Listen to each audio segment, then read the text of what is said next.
Good evening and welcome to the budget meeting and the vision committee. And does someone want to call the roll? Go ahead, Ryan. Councilmember Dennehy, absent. Councilmember Maloney. Sure. Councilmember Schmisher. Here. Councilmember Stein. Here. Councilmember Tracy is absent. Councilmember Worthington. Here. Mayor Pro Tem Hammer. Here. Mayor Troutman. Here. So as I recall, it should, Tammy, would you like to start off or do you want? This is a public hearing, so you'll need to open the public hearing. Let's open the public hearing. And with that opening, we'll have either Ryan or Tammy. Sure. Tonight, we are going to be going over the budget. This is kind of set up as a workshop format. We have department and staff members here to represent their various budget requests. And I think Councilmember Tracy has something to add, or Stein, sorry. I already have somebody else's head. So I have a request, that could we, this year, Mayor Troutman, this is up to you, but I would like to go through the budget hearing before we have a lot of questions. I'd like to get through it as a whole before we do any questions. Because last year, it just kind of spread itself out over a number of meetings and weeks, and it was really hard to get, I need an overview, and I really would appreciate that if we could do that. It's up to you. Sure. Yeah, I think that's probably a good, it's not, it Thank is. you. No, I'm sorry, I was answering a question over there. I think that's a good idea. So, is that doable? Yes, that is. Is that okay? Let's go ahead and do that overview. You all have what came from Tammy, right? And so is that what we're going to use for the review? Yes, that is what we're. Yeah, going to why don't you use go for ahead, review. Ben? As Mayor Troutman said, this is the hearing for our 2026 budget. The hearing will also be continued to the second meeting in November. If that will go ahead and begin. Our total revenue budget is up slightly, about 400,000 from our 2025 budget. The total revenue does not include the use of reserves, operating transfers, sale of fixed assets, or proceeds from financing. In 2026, you're anticipating some interest rate cuts, but we still believe that will save a slight increase in our interest earnings based on the funds we have invested. The decrease in grant revenue is attributed to the completion of larger grants in 2025. The city actively seeks out grant opportunities throughout the year. And so we have included additional revenue and the matching funds in the proposed 2026 budget. So you will see in the majority of funds that's a revenue that says potential grant, and then you'll see an expense that also says potential grants.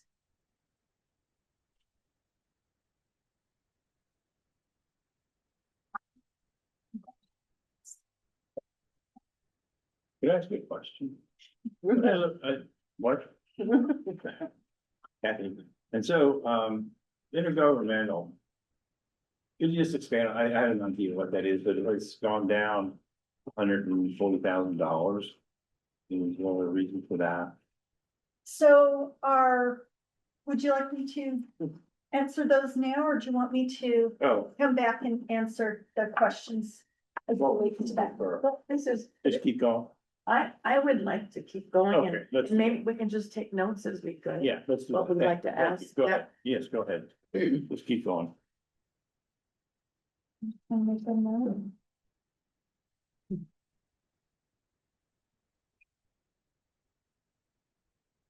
So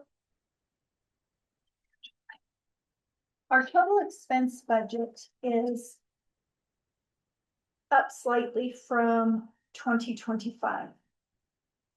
Our operating expenditures are up close to $2 million, which also, that's where our personnel expenses are accounted for. The personnel services for all city departments and the funds includes a cost of living adjustment of 2.7% and a merit pool of 2% to eligible employees. Also included in the increase in personnel services is a 3% increase in medical premiums. So that's both on the employer side and the employee side. So the city is absorbing a portion of that, and so does the employee.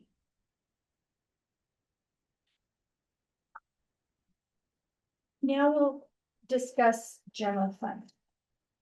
Our general fund revenue is up slightly from our 2025 budget. It is anticipated that general fund will receive operating transfers from other funds of $1,612,484, proceeds from financing of $310,000, and use $6.8 million of reserves. With the use of reserves, the city is estimated to maintain 21.5% of unassigned fund balances as the percentage of operating expenses. The transfers does include $15,000 from the excess special improvement fund as well.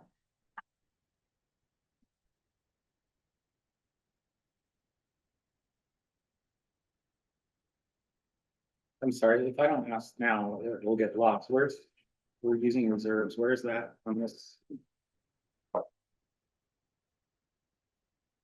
So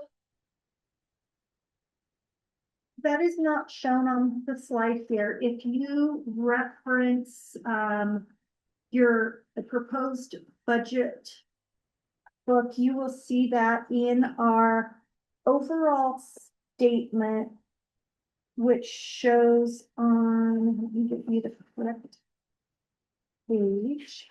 I know we say 29 through 31 talks about our general fund summary. It shows the revenues, and then it shows uses of funds, the other financing sources. And then on page 18, about 3/4 of the page down, it shows the 6.8 million in a negative. So if you see that in your budget book, and that would be printed page 18, where it would show the. I usually give the disclaimer at the beginning. I forgot to this morning, or at the beginning of this meeting, but we budget for worst case scenarios. So we budget for low revenues and budget for high expenses. So employee, if we have vacancies, we're budgeting for those employees to come in, taking family medical, and coming in at the midpoint of the range and things like that.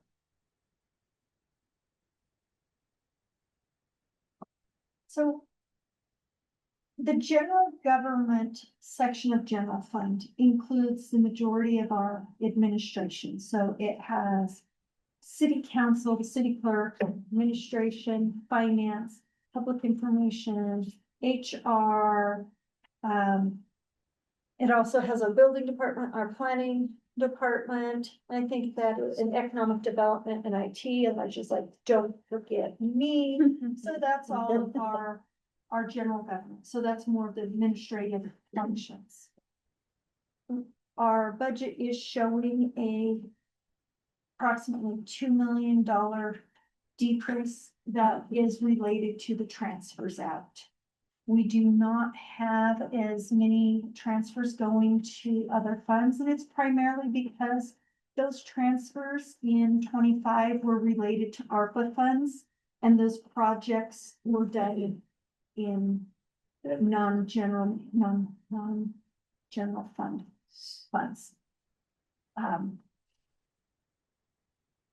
The personnel costs have increased. Part of that is it accounts for the transfer of an employee from the culture and rec function of the city to the general government function. The city does continue to budget $400,000 per year towards property acquisition, and that is shown under operating costs under non-departmental, so it is not listed as a capital line item. The IT equipment calls for the replacement of storage servers for cameras and a fiber splicer and testing kit. Facilities includes the roof replacement at the police department. The 5-year CIP shows windows at various city locations, which was completed in 2025. But no funding is included in the 26 budget. So if you're looking at the budget document and you look at the CIP and you're like, wait a minute, we didn't discuss that. There were a couple items that I had not pulled out of the CIP plan that were not budgeted, but were shown. So I wanted to make sure that you were aware which items those were. The fiber, it's gonna be the wireless access. Wide area network, Wide wide area network. wide area network, there we go. That project is split between the general fund and the water fund. The transfer out includes 57,200 to the water fund to cover the cost anticipated for the economic development incentive for potentially if there's something that comes up with the golf course. There's also $152,000 to the stormwater fund for the repayment of excess costs that is being recovered in prior years. So prior our transfers into general fund from stormwater were higher than what the actual cost allocation plan said. And so we are paying that back each year. Which line is that up there? That's included in the transfers out. Okay, thank you. Public safety is our police department. The personnel services includes reclassing of 2 part-time records technicians to a full-time coordinator that will be over digital and records management. It is anticipated the additional costs to the budget will be $18,388. This is primarily in the cost of benefits. As Ryan had mentioned, all new and vacant full-time positions are budgeted for benefits and family health coverage. And we budget them as if they are here starting January 1. In 2025, the DICE unit was deployed. And so we have e-bikes that we're looking to purchase under the capital, and that's where those would be assigned to. The vehicles that we're looking at purchasing would be utilizing lease purchase, so we are continuing to replace the vehicles that are using that. Other capital items include the impound lot, which is a carryover from 2025 budget, a carport for the AMRAP, and then a new fingerprint machine.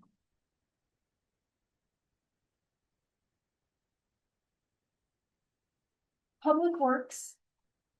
The capital equipment we have includes an oil tanker / distributor for streets department. That is anticipated to be purchased using lease purchase financing, and that will not come out of reserves. The pickup truck for fleet would be cash funded, and so would the combination plotter and scanner for the engineering department. The capital projects, which are not necessarily shown in the capital breakdown on the slide, they show up under the department specific. That includes the street reconstruction and overlays, the ditch crossings, the miscellaneous concrete repairs, downtown alleys, parking lot resurfacing, the wayfinding kiosks, and then new this year, you'll see that we have a line item budgeted for the park road maintenance. That's so we're gonna be able to start tracking that. Our personnel costs do include providing for an overlap of 3 months for the street superintendent, who is anticipating retiring in mid-2026.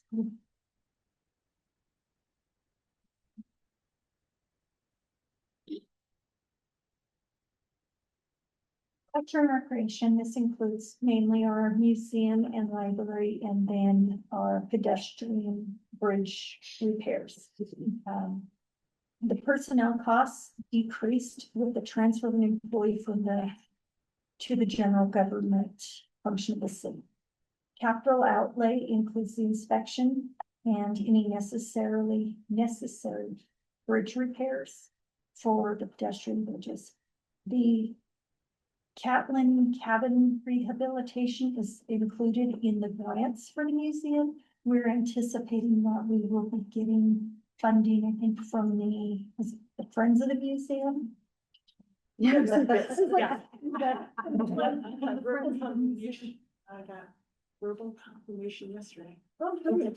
So, yeah, so we do have, revenue included in the budget, and then the offsetting, expense, but that we do have that shown under the grants.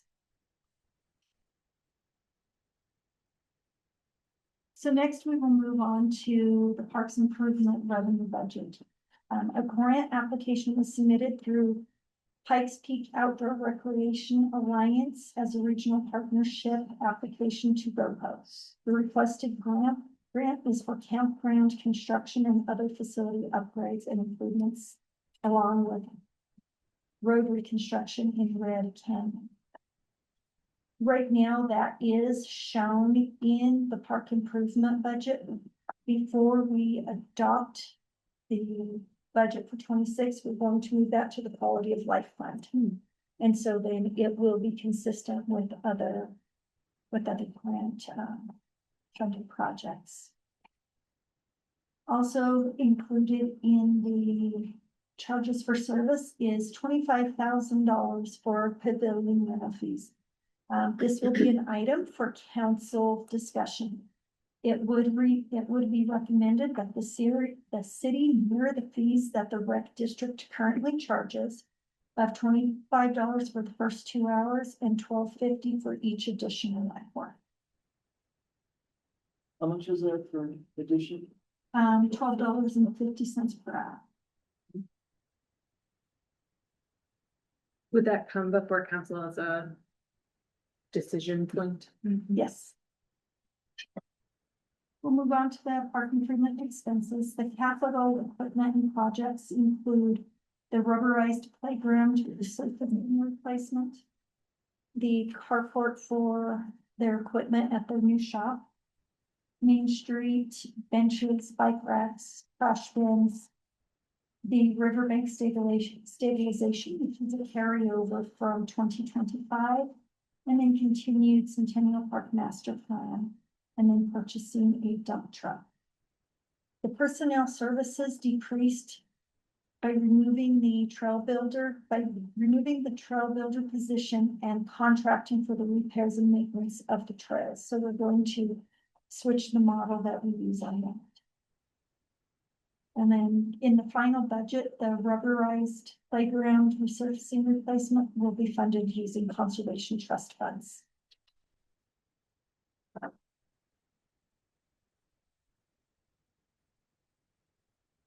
The conservation trust fund is where the lottery dollars go.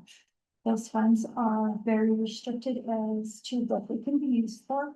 The other revenue that we receive in here is a $10,000 contribution from Fremont County to be used towards the purchase of library books. The expenses are anticipated at $68,500, which that will be changing by moving the motorized playground map in there.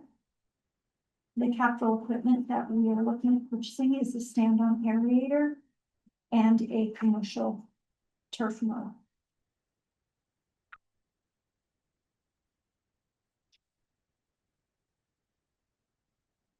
So we have the swimming pool construction tax fund. I've left sales tax budgeted pretty much flat with this year.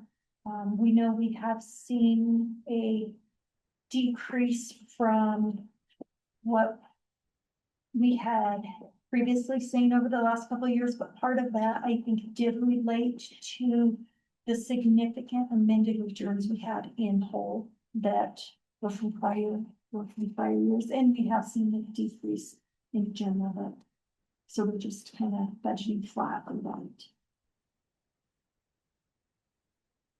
The expenses, I go ahead and I've budgeted the essentially full amount, but it also includes the administration fee that the city can collect from there, so it needs to show as an expense in that fund and then as a revenue in the general fund.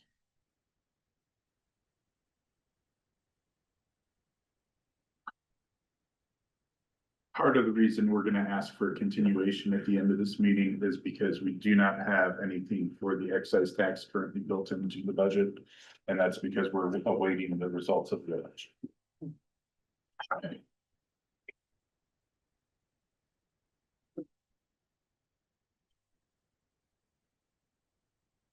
Next, we have the quality of life fund.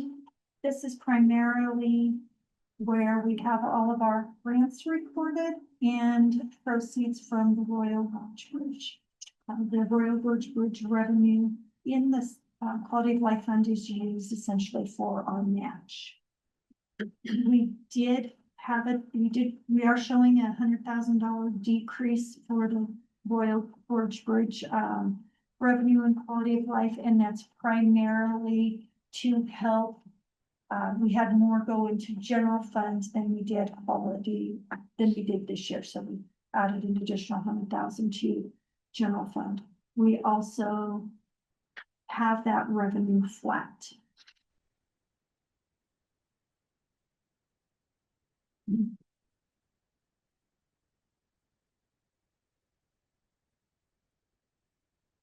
Quite getting them to use them. So the capital projects that are funded with quality of life include the 4-mile Lane Bridge, 15th Street sidewalks, 13th Street safe routes to school, First Street Bridge, Central and Orchard, Clock Tower Plaza, the Gateway Park design, the 3rd Street connector. All of those projects are listed in our CIP. The 2A street improvement revenue, again, I have sales tax as flat.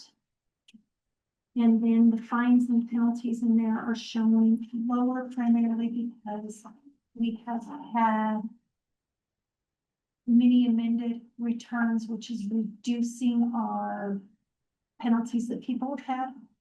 And so we went ahead and adjusted that down. We are showing that we're going to have approximately 12.3 million in projects that essentially, based on where we're estimating 2025 to be, that is essentially spending everything out in 2026. And as a note that the loan is paid off in 2026. So that debt service, that is the last year you'll see that. While this assumes that we are spending everything, we have to put it all in there for budget purposes. It's possible that some of those projects carry over into the fall.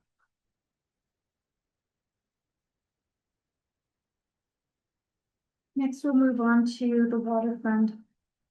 Charges for service in the water fund include the usage fees for water. Revenue shown does not include any operating transfers in. $1 million is budgeted in grant revenue for potential grants that may come up. The related expenses also budgeted.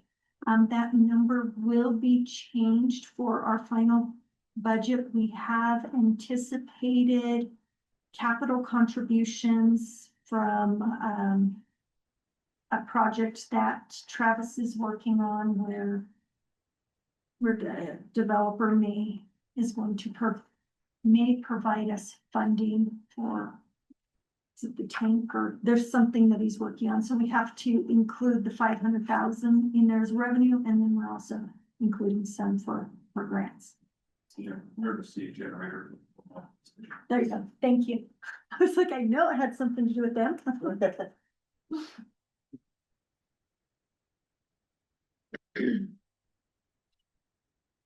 The capital equipment for the water fund includes the other portion of the fiber wide area net. And then emergency generator. Capital projects include the drinking water revolving fund projects, the lead service line replacement program, water main replacement, and 2A projects the water lines that go along with those. 30-inch raw water line pond A assessment, and the vertical turbine pump and check valves. Personnel services does include the addition of a water distribution foreman. Noted in the CIP, it does show the SCADA in there for 26. That was completed in 2025, so there is no funding included in 2026 for it. Raw water, we are showing $500,050. I get zeros mixed up once of grants, and that does include, that is for the John Griffin Reservoir feasibility study, and that is shown as a capital project. And then each year, the city does budget $10,000 towards the purchase of ditch stock. This is put in the budget just in case ditch stock becomes available. Because if we can get them, we wanna purchase it.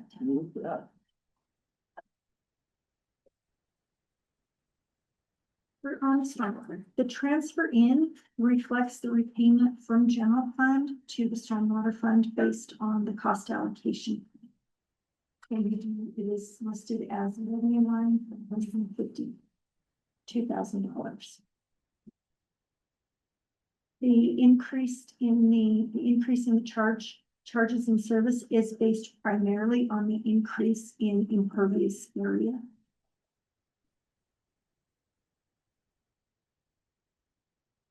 The capital projects that we are anticipating are roads, the East Main Stormwater Project, which is a carryover.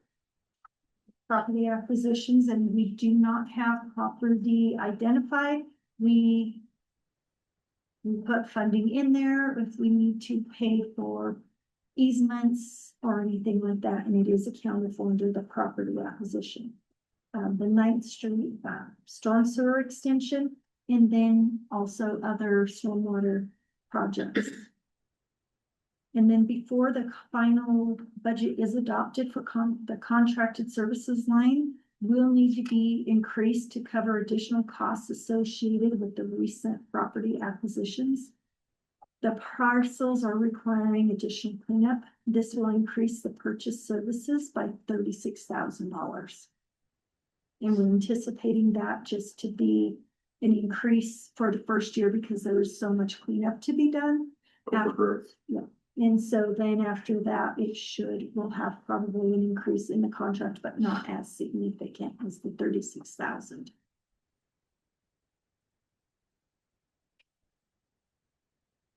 Our self-insurance fund is basically, as we say, it's for our self-insurance. We're anticipating revenue of $3.3 million. We're expecting expenses of $3.1 million. The city is continuing to have smaller premium increases every year, even when the reserves are above the target, and it is making the self-insurance plan more sustainable. This also places the city in a better position if we were to have multiple years of higher than anticipated claims. At the end of 2025, based on the budget, we're anticipating $1.8 million in reserves. Looking at where we ended in 24 with our estimates going to 25 and taking 26 into account, we're looking at an ending reserve of $1.4 million. We are putting a 3% rate increase.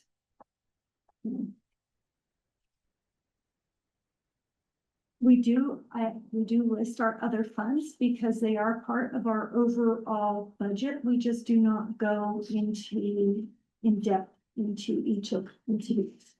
We have our library donation fund, which it's donations coming in and the expenses go out that follow those guidelines of those donations. Same thing with the museum donation. Our excess special improvement fund, we have still, basically all we'll receive in there should be, interest. And then we do a transfer every year of $15,000 to general fund. We have revenue anticipated for the cemetery of $96,000. And no expenses going in the cemetery. Didn't catch it in the presentation, but it looks like we have a transposed number on the self-insurance expense. Okay. So that should be 3.7 That makes sense. for use of funds. All right.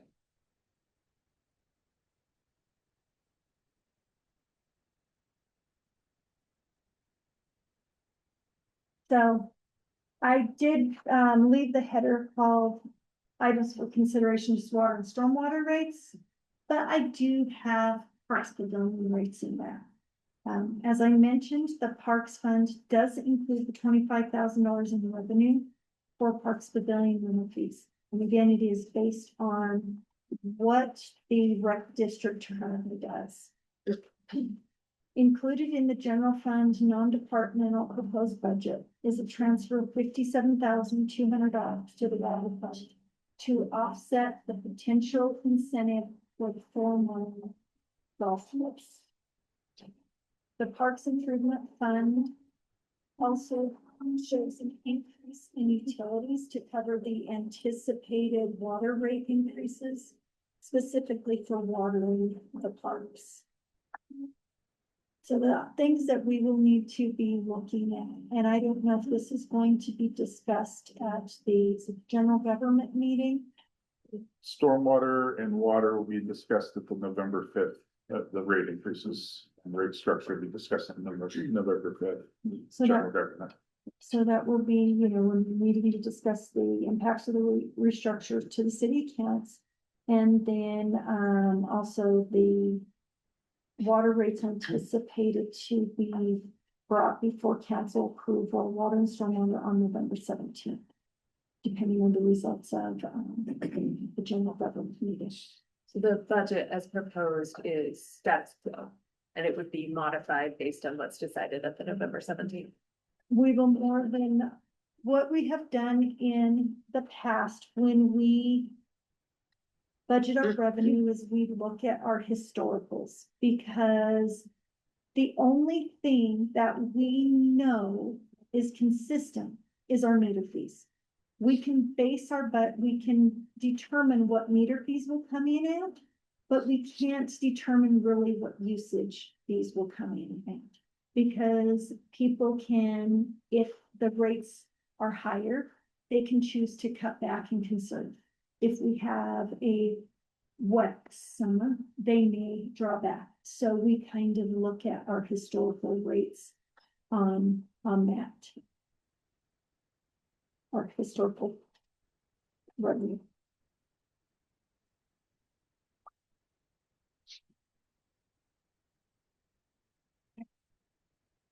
Another item we need to discuss is our mill levy. Our August 2025 assessed valuation was $226,530,480. The value increased, the actual value increased, and the assessed value increased $30,985,354, and that was up from 2024. Our maximum mill levy that the city can impose is the 2.887 mils. We do have the ability to levy an additional mill, and that cannot exceed $1,361.93, and that's for the abated taxes. So staff is recommending setting the general mill levy at the 2.887 mils to generate $653,993.50 in property tax revenue. We also would recommend setting the abatement mill levy at the 0.006 mils to recoup $1,359.18 of the abated taxes. So that would be a total mill levy of 2.893, which is anticipated to generate $655,352.68 in property taxes. And what are the abated taxes? Those were taxes that we were not able to collect for things, adjustments that the assessor had made, I think is the correct way to describe that. We were eligible to collect, but they. Oops. No, yeah, I'll get you a better definition of that and bring that back for you. That's bad, huh? It's usually where someone goes in and protests their valuation. Then therefore, if they reduce it, if the assessor agrees to that, then that we would, everybody down the line gets less money. I've tried that and universally failed, but it can happen. That's what. So we lost a little bit of money. We should have been able to collect it, but we weren't able to. Okay, So some of, pretty trivial in terms of the overall budget. it really is. In 2025, we did not levy that. 2024, we did. So just depending on the year, council either chooses to levy it or not. We do have, right, it's, it's totally up to council what they want to do on that. Changes that still need to be made to, the budget that will happen between now and when we have first reading will be, I'm getting a list of the projects that were started in 2025 and not completed, and those will be carried forward to 2026. So we'll estimate about how far we'll get, how much we'll pay this year, and then we will roll the rest over into 2026. We do have equipment that is on order in 2025. A prime example is our police vehicles. They are on order. We may get them in November, or we may get them in January. So you would see an increase in the capital expenditure in their department, but no increase in revenue because we received the funding actually this year. So it would be that would be accounted for in our reserves. Our adjustments to personnel costs based on changes made during open enrollment. And if we have filled vacancies since I did the personnel budget, in which we have had some vacancies filled. The adjustments to utilities will be made based on proposed rate increases. We do have some increases covered in parks for that, but we may need to look back at it and make sure based on what we've done this year that we'll have enough for next year. We will also adjust various line items based on awarded bids. An example of that is for that $36,000 for the cleaning of that lot that we had purchased. So there's things like that. Adjustments to the sales tax revenue based on November election ballots, and I should have put not sales tax, I should put excise tax. But that will be adjusted, and then removing the rubberized playground equipment from Parks Fund and putting it into Conservation Trust Fund. unless you would like me to go through the appendix, I can skip that, or we can just go straight to questions. It is up, In the appendix, you have some of the things that were not funded. yes, I do. Why don't we go through that at least? Okay.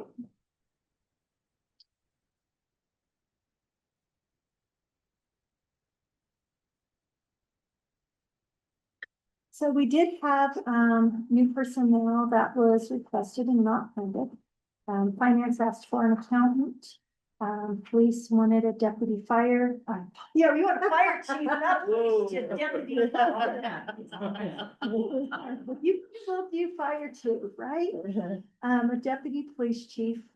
And then a part-time digital evidence technician, a sergeant that would have been over the school resource officers and the dice unit. And then engineering had asked for an additional engineering specialist. So the sergeant for SRO dice is still referenced in here, but that is not actually funded, like it's referenced in the police section. In their overview, it probably was in their overview. But it's not funded. It is not funded, so we will need to make sure to get an update on that, Jamie. So I was very excited about it. I see. It just didn't happen. Still looking for potential revenue sources. So capital items that we did not fund, we had replacement vehicles in IT, police department, facilities and parks. We did not fund the PD garage expansion. We did not fund UTVs for the police department and for the parks department. We did not fund a box trailer for streets. We did not fund a trail maintenance motorbike for parks. We did not include funding for the water distribution shop expansion. And we did not fund the back truck for stormwater. That decision was made based on meeting with our vendor and looking at the number of hours on the vehicle and the condition of it. So at this time, even though it's a fairly new unit, we know that we can continue to use it and still have value, and we can wait a few more years to do it. They wanted us to trade it in at the 5-year mark. But based on what the condition of it is and the hours and such, we felt that it is not a good time to do that. Better off holding on to it and using it. The maintenance on it, Leo, is not to a point where it's, being cost prohibitive to maintain. Yeah, they are pieces of equipment that are very expensive to buy, and they do tend to drop off in value and increase in maintenance when you hit a certain point, but we're not at that point. Mhm. Right, so that was a joint decision tonight. Items that we funded below the request were downtown alleys. We did fund some police vehicles, you just didn't get as many as you wanted. And then our Centennial Park Master Plan, that was also funded below what was requested. We funded it at the level of what the contract with the port is. But no demolition or anything like that, waiting for the results of the port study. So. The next slides show what our rates are for our self-insurance, Plan A and Plan B. And that is all I have for the presentation. So I have a question. In the budget, do we have any money for maintenance or cleanup over at the Clark Station property? Maintenance or cleanup as far as what kind of cleanup? Well, so it's ours now. Yes. Okay, we're gonna do a master plan. We are doing a master plan and we're gonna be engaging in construction over there. But there may be some steps that we can take ahead of time just general property maintenance, cleanup, perhaps reducing undergrowth. I think we don't have anything from a contracted services standpoint. I don't know if we had planned on Leo having any of the park staff or forestry go out there. I don't think we had necessarily envisioned it directly. It could certainly be something we prioritize within our regular operating budget. We didn't allocate any set line item for contracting work or anything. Mostly to the effect of letting the master plan run its course. We have added it to patrols for parks. I think the police patrols it occasionally with the park rangers. Go through there just to make sure things are looking good. There wasn't anybody in there today. No. Just to stay on that topic for a minute, on page 8, I noticed that it has the Gateway Park. The total project cost of 802,800. I'm assuming that's just the design. Cause that is what the contract with Port for that plus Centennial Park, and that we are not saying that that is what we That was- anticipate That's our expending on that. grant. That was the total grant, that included the purchase. Grant plus purchase, okay, so that is supposed to, that contract is, they're supposed to present their final on June 30th. To John's question, like, do we have anything funded for July 1 to December 31st to actually do something with what they give us on June 30th? No.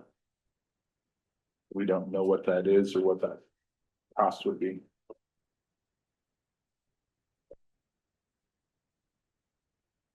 An ounce of prevention is worth a pound of cure. Yeah. And so to avoid heavy cleanup costs from use by perhaps unhoused people. It would be wise, it would seem to me, to really emphasize the inspections. Make sure we don't have people starting to build their homes there. Yeah, and that's what Leo mentioned. We already have park staff and the park patrol going through there. From that standpoint, we are doing that. That's already started since we took ownership. Yes, I'm also just a little bit disappointed because obviously the original RFP included schematics, construction documents, and what we ended up with was just the master planning effort. It seems like it would be a shame to not have something ready for July when they are done, so that we can actually move forward on whatever it is, rather than having to wait another 6 months.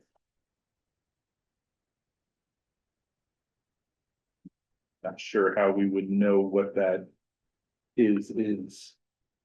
Sure, but I mean, we have a lot of things in here that are just estimates, right? Like, we're not entirely sure how much of it is. It seems like setting aside some funding, because we know that there will be a cost, rather than having to wait until 2027 would enable us to continue to move forward expeditiously.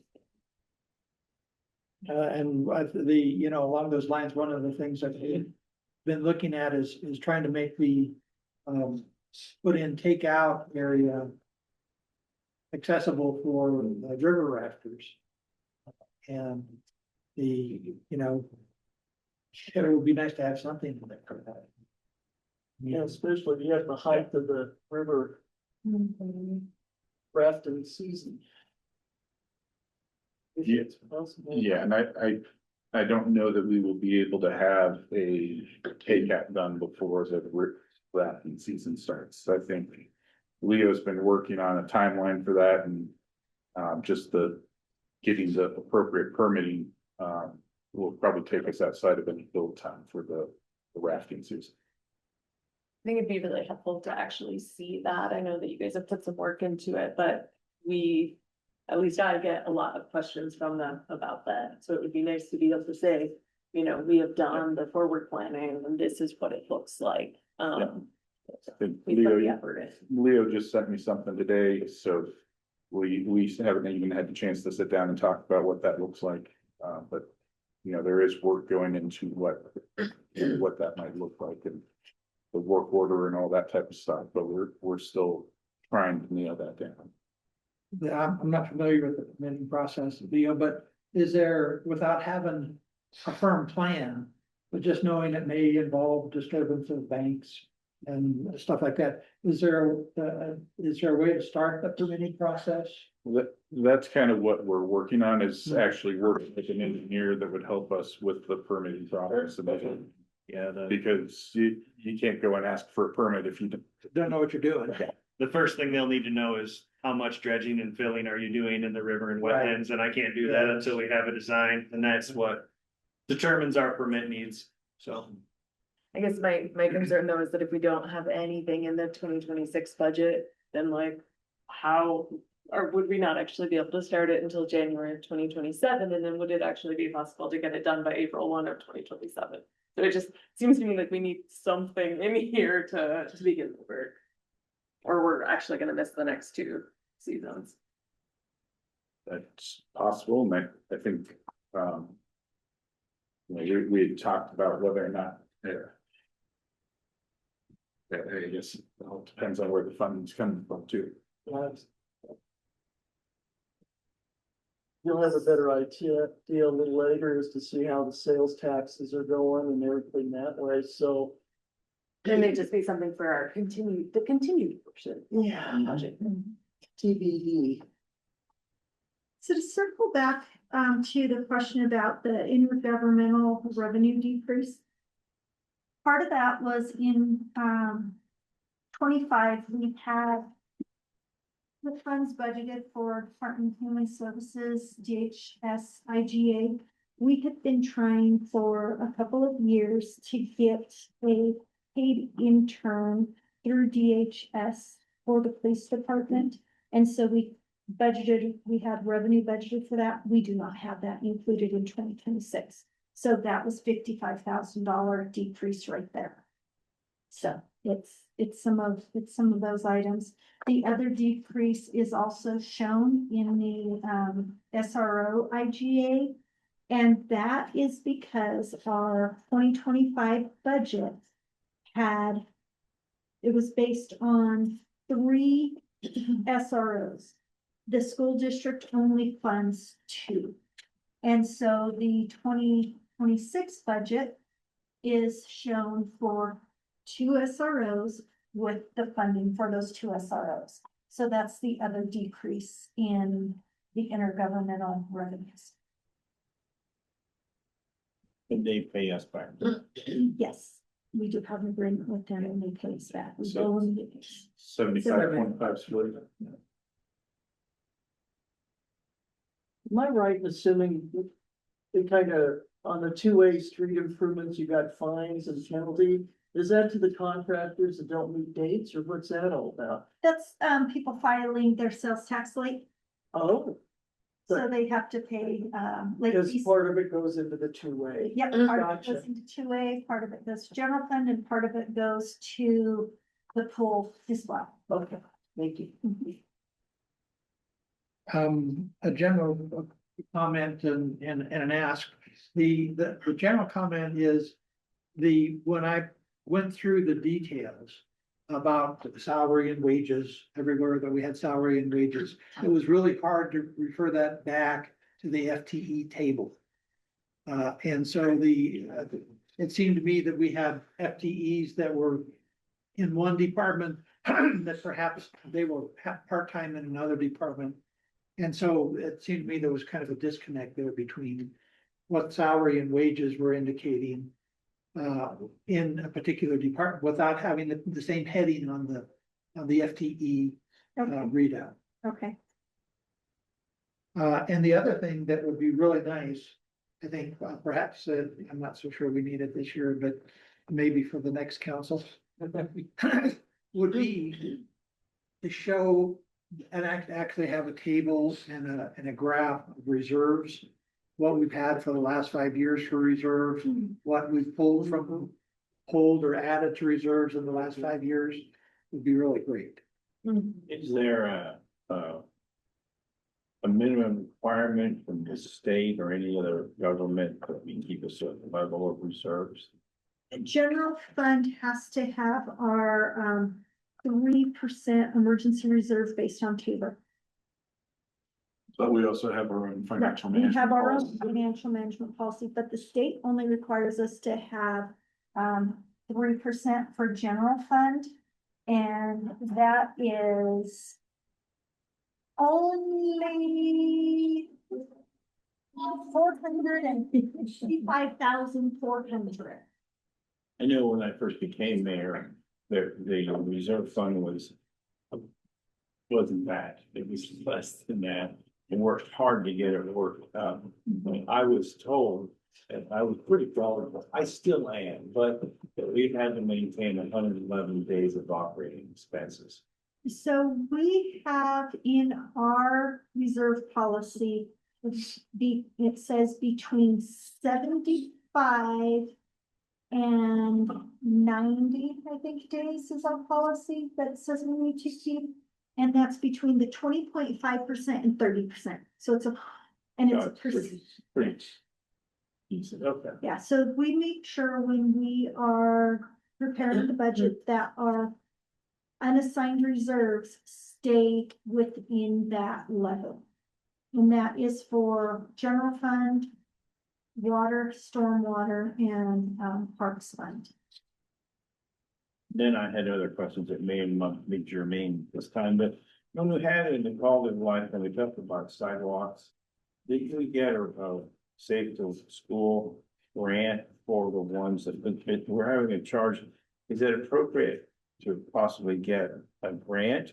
Or is that still available for 15th Street and 13th Street sidewalks? We have safe to school. So you're charging it with the expectation you're gonna get your money back. It becomes a charge on the. We have grants for both of those projects. I don't know that either of them have been to council yet for we have to sign the CDOT agreements and all that, but they've given us the notice of award on grants for both of those. So is it it looks to me like it says capital outlay, we have to pay it forward and then they pay it back. Yeah, they're reimbursable. And that's why it appears here as a capital outlay. Yeah. Okay. To that point, I would love it if there was some way to put an asterisk or somehow denote what is grant funded. Yeah. Just because it's really hard to kind of match that up with some of the text. Yeah. So we have started including in our budget document a listing of our grant funding. And it shows which fund it is in. That's on page 197. And then we also have a breakdown on page 198 of the projects that were funded by ARPA. So we've started identifying those items to try to help with some of that. Absolutely, and I think it also shows like what a great return on investment a single city staff member can be. Obviously working across all of the departments as well. But I guess what I mean, and I know it's a lot of work, but to actually crosswalk this list with the actual budget. So that when you're looking at sidewalk capital outlay for these two projects, you know that matches back up to something on here, I'm sure, or something that was in the 2025 approved. It would, for someone that doesn't do this all the time, it appears hard to track. But when I looked at it, I thought, well, don't we get paid back for it? The other thing is the bridges. Do we get any highway trust fund money or is that all through the state, is it counted? We get, let's say it's around $600,000 a year for highway trust fund money. That goes into the general fund, which is our revenue sharing portion of the gas tax and registration fees that come to the state. Could be that attributable to bridges or is that just a different category? It can be used for bridges, yes. I think it's usually assigned to the general fund and then covers most of our streets department costs, our operating and maintenance costs for that. That's a big part of that 500,000 that he was talking about the other day for the street maintenance. Okay. So it wouldn't be 2A money. Is that No, it's present amount going down yearly because of efficiency of cars and things that way? I haven't seen it. I think there was some additional funding added potentially when I first started the first years I was here, there was some marijuana money or something that was added to it. So it's gone down, but I think the trust fund portion has stayed relatively the same. Always seems to depend on how the state is messing with the formula. Pretty set of books. Yeah, it's a real smoking deal. Could you talk a little bit about anticipated revenue? I thought that some of it seemed maybe a little bit overly optimistic. When we're talking about kind of where the sales tax was this year versus where we think that it might be next year, and then looking at specific ownership tax and looking at too many tabs. The gas franchise fee, and like it just seemed like we saw a noticeable downtrend in most of these sources of revenue in 2025, and now we're projecting not just holding steady, but kind of a bump back up. So could you talk us through some of your thoughts on that? I think that we're looking at pages 22 through 25 in terms of the optimism. Basically, it's just unfortunately our best guess on it. And some of the items are a little more optimistic than the others. Our sales tax is budgeted the same as what we have budgeted for 2025. Our projected is lower than what our budget is. That was also based on, at the time I created the estimate, we only had through June revenue in there, maybe July through June. And so now we have a couple more months in there, so we'll look at our estimates again. And we do look at the estimates again to try to adjust our projections, because our projections for 25 impact what's left for use in 26, which then also we can adjust out whichever way the revenue needs to go, if we need to increase or decrease what we're thinking for the budget. And then also, Tammy had mentioned earlier that, that sales tax projection also is impacted by the amended returns that we had for the students. So that doesn't necessarily follow the same trend as the overall decrease in sales tax. Sure, it's just like even when you just look at what our projected return is for 2025, we're anticipating like a 6.89% increase. And it just doesn't seem like that is where it's going right now. So I'm concerned that we might be in a similar, we might be setting ourselves up for a similar position next year as what we found ourselves in this year, where we've actually been a little too optimistic, and then we're having to make decisions kind of on the fly about what are we going to fund. I'd rather that we stick to the practice that you guys normally have of being conservative and really ensuring that we're really confident that we will at least hit those numbers. And then if it ends up being more, that's pretty added bonus. Is the 6.8 million, can we expand on that a little bit? Is that a shortfall that we're pulling from reserves? Is that my understanding that correct? Yes, if we are pulling 6.8 million from reserves. Was that direct related to less revenue to the city? Is that was as simple as it sounds, a shortfall to the city, correct? Basically, we have $17 million in revenue for general fund, and we have $21 million in expenses. And part of those expenses are, so we do have like a $4.some million deficit, and a lot of that is in our operating expenditures. And then part of it is used for our capital as well. So of the use of that reserve, we see 2.8 million dedicated towards capital. So there's approximately the 4 million that is in our operating expenses.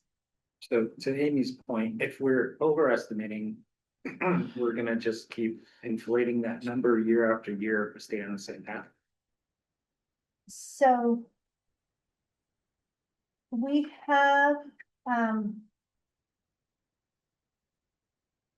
budgeted typically our worst case scenario as well. And so, for instance, like in my department for vacancies, I have them budgeted at where the highest we could bring them in. Because if we get somebody with the experience and based on our hiring practice, we could bring them in closer to the midpoint versus entry. And so there may be extra costs budgeted that we don't do. We budget them for the full family coverage. And that goes across the board. So even for our vacancies in parks, our vacancies in streets, PD, we budget them highest. We also budget for 100% staffing for the entire year. And those things typically, as a city as a whole, have not happened. We have not been fully staffed the entire year for any portion of it. We might be for one department that might be fully staffed all year, but you know, we don't have that. So we also have extra costs. We have budget costs that salary savings that may not ever come in. And then we've also included extra expense for grant matches. So if we have grant revenue put in at $500,000, you may see potential grant expense at $1 million. So there's an extra 500,000 sitting there, because if it's a 50-50 match, because a lot of the grants are not 100%. And so they have varying matches. And so we put some extra in for the match as well. So there's some stuff that is basically budgeted that Won't be expended at all. I don't remember last year's conversation on this, but did we pull from reserves last year? It was budgeted to pull 8 million. Last year, 2025. and then what did it actually end up? We're estimating it at 5 million. Just since we're talking about personnel, maybe it would be helpful to go through and like hear a little bit more about. Why do we need the water department, water distribution foreman now, and kind of talking through, I think I had understood one of the police records positions would be kind of upgraded to a coordinator and. Yeah, part-timers would be converted to full-time. And when we budget our part-timers, we budget them at 1,536 hours a year. It's right under 30 hours a week. It's like 29 hours a week. And so then when you convert to part-time employees to a full-time, you have some savings to help you offset the increase. Yeah, you get hourly savings, but you don't necessarily get savings because you have the benefits. Exactly. So it helps offset a little bit of that. But could we maybe like go through each of the positions and understand why we're asking for new positions? What page you So I think One that and two, for instance.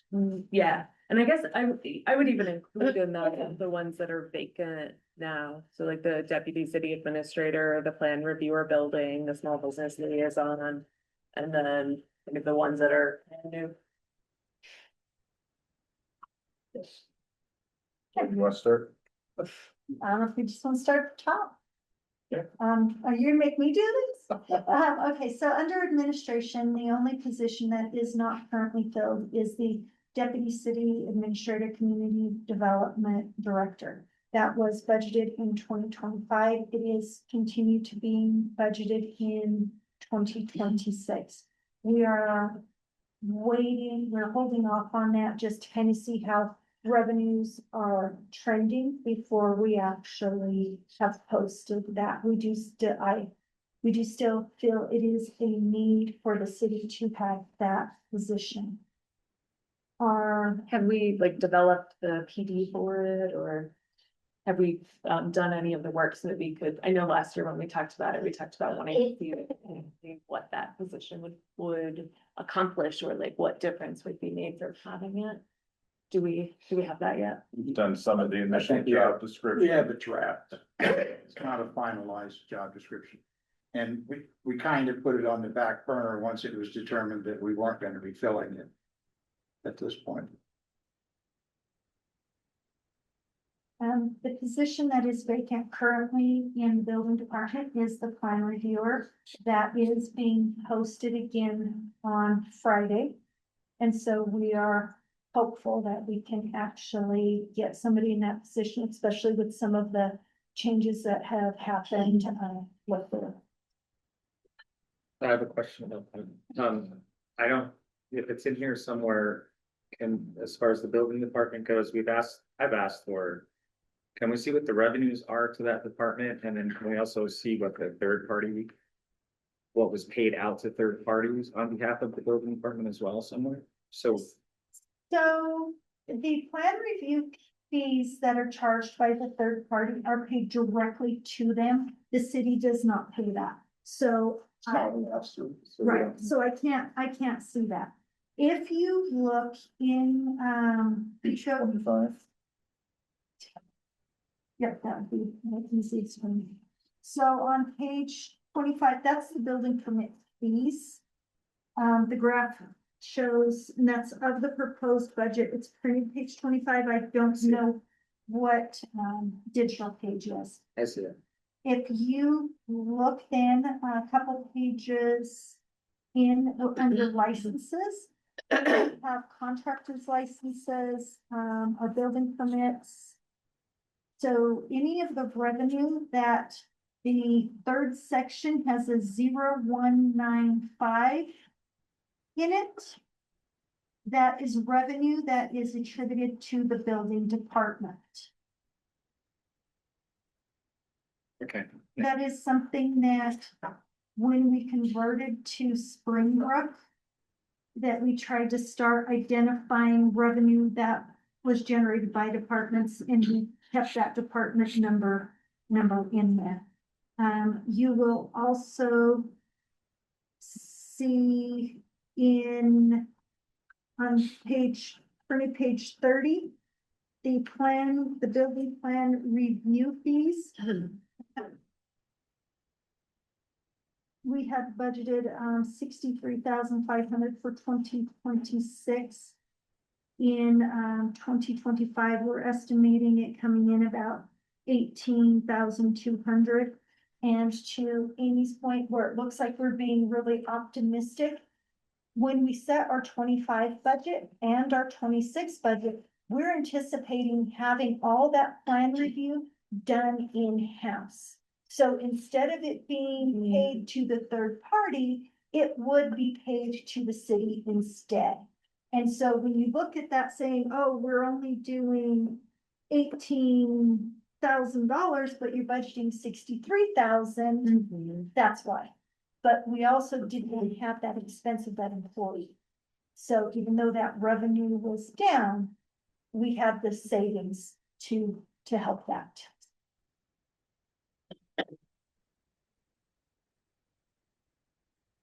I should have noticed that. Yeah, ready to. I'm sorry. Okay, thank you. I just got to city clerk's office, that department's 100% staff.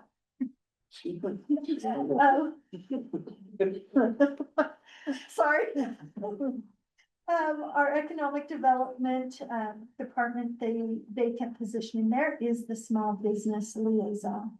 I know there is some discussion of what would you like to do with that position. So it has been left in as is. The council may be presented with a change on what we may have to do or see how that job description plays out.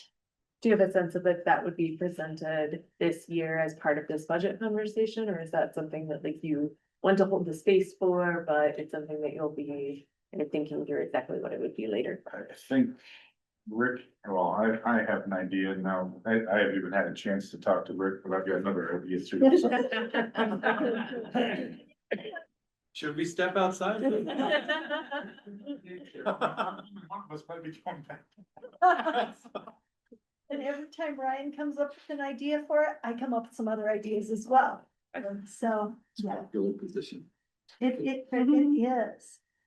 In our engineering department, I think the position that is vacant right now is with the engineering technician. Correct.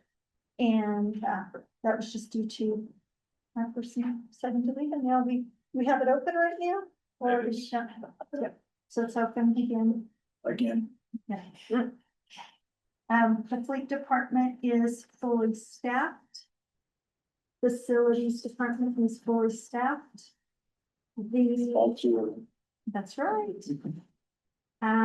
Finance, we do have an offer out, for our county manager, so we're anticipating being fully staffed by, year end.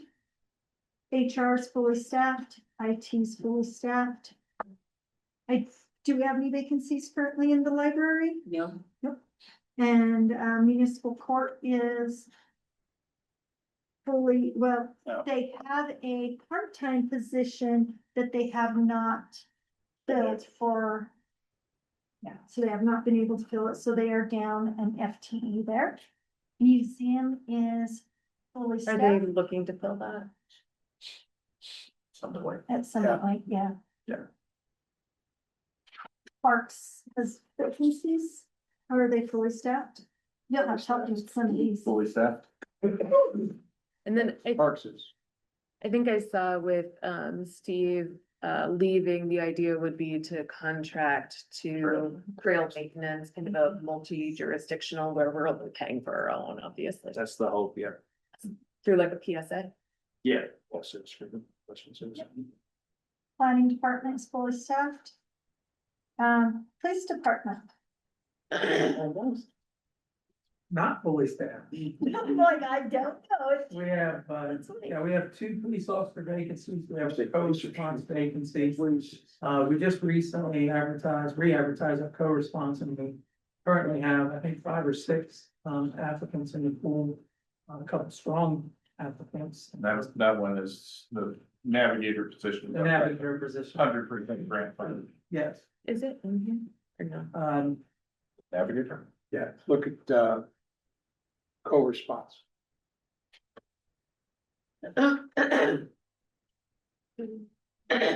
We've gone over this so many times, so. One together. You- I don't see co-responsive. She, nation in. Mm-mm. See, we've even went through I know this it. together. Yeah. Good job, Travis. So there would be 2 more under the co-responder program, the navigator and the clinician. Yeah. But as Ryan said, those are grant funded, Mhm. so it's passed through. Yeah, co-responder's still there. It's just Not not. on this. Not on the list they're looking at. Oh, Yeah. They have to use in the budget. and we're still like, the community service officers recently hired 1, we're still down 2. And did you see the change where on the SRO, it went from the 3 to the 2, but it was, we had 3 authorized, but only 2 funded for the last, I think, 3 years, I think, since we had 1 officer promote to detective. Yeah, So whenever she Yeah. promoted up, that's how long it had been. Yeah. So, going at here, yeah, so we decided to finally adjust that now. and And the school pulled back on the funding Yeah. agreement. yeah, they lost some grant funding that constrained them. And currently we have the open PTE for records, which is why we've moved to convert the 2 PTEs to full-time. In my 5 years here, I don't think we've had all 3 part-time records techs employed at the same time. Maybe 3 overlapping days. Yeah, we've really struggled in that slot, so we're hopeful that by creating a full-time position, with some oversight on the remaining records tech and digital techs, that we'll be able to streamline things and be a little more efficient. Hopefully maintain an employment posture there. So in our chart on page 194, it says that you have 2.5 police records, technician 1 and 2, and that you're going down to 1.5. So you'd be going from 3 part-time to Yes. 2 part-time. And No. then, no, One full-time, one part-time. 2 full-time, 1 part-time. So we're going. As a records tip, one full-time. One full. Yeah, if you go back up, you'll see coordinator, digital Digital records records management. Yes. That's that part-time position that's becoming full-time. Full-time. that's a full-time, that's the new full-time position. When you were looking at the very bottom position, where it went from 2.5 to 1.5, that's taking those 2 part-time positions away, making it into that 1 full-time coordinator. That's why it went from 2.5 to 1.5. They will have 1 full-time records tech and 1 part-time records tech, And a coordinator. and then coordinator. Is that cleared up for you? And then it looks like we're getting 1 more investigator detective. And that's the promotion that you mentioned? Or is that something different? Think we had a loss of your corporal. Or is that the sergeant that we don't get over? What we did is, CSR, I think or was when it we that- brought in Howley, Howley. we added a, detective. Digital forensics. Yeah. Yeah, digital forensic Yeah. detective. Some of that is cleanup because we also don't have the corporal anymore, so that Right. position went away. But I like where you're going. It's just a reshuffling of some of the headcount and where they were. Okay, okay. Got it, thanks.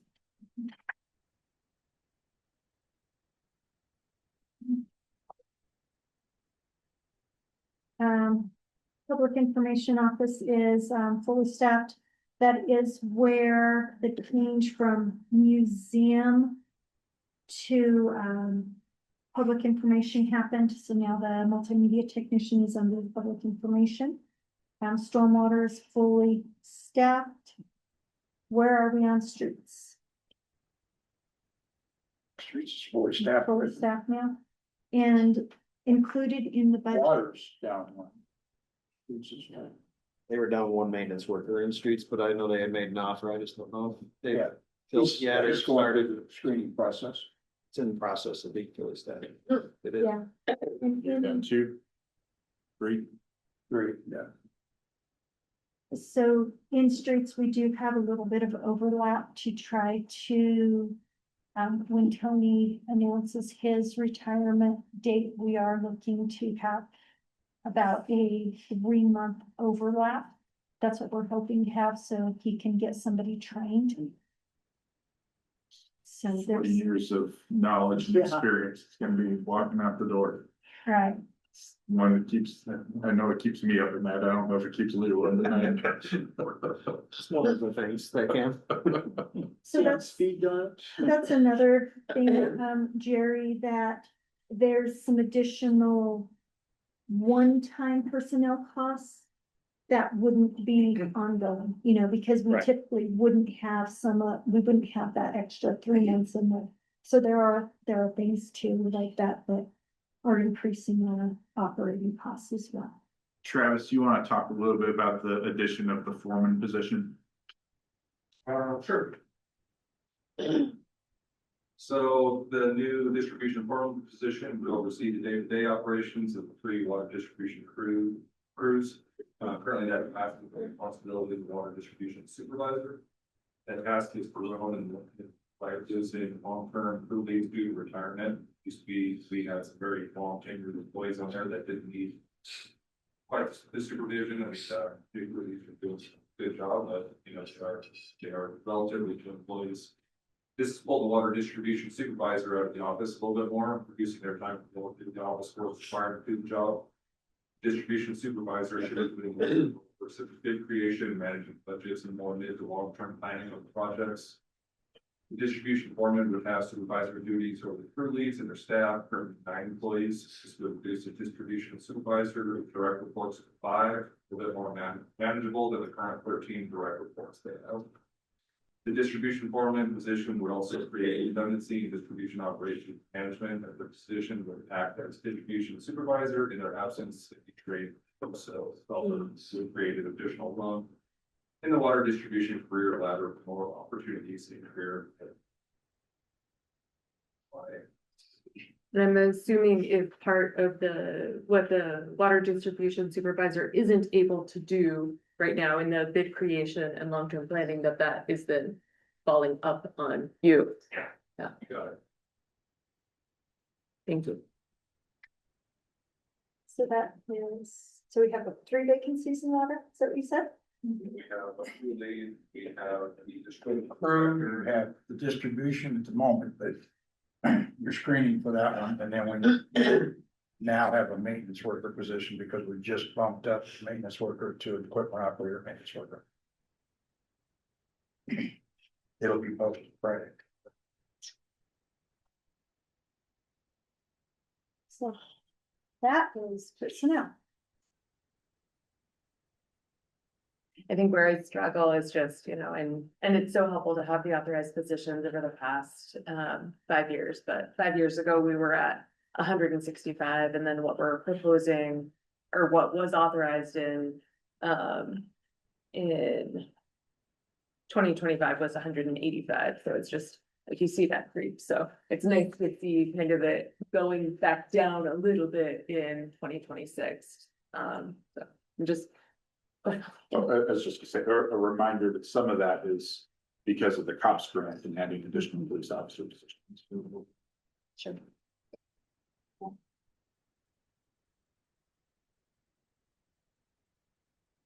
Other questions? So, on page 194. Huh? Well, the headings there are not correct. Isn't that correct?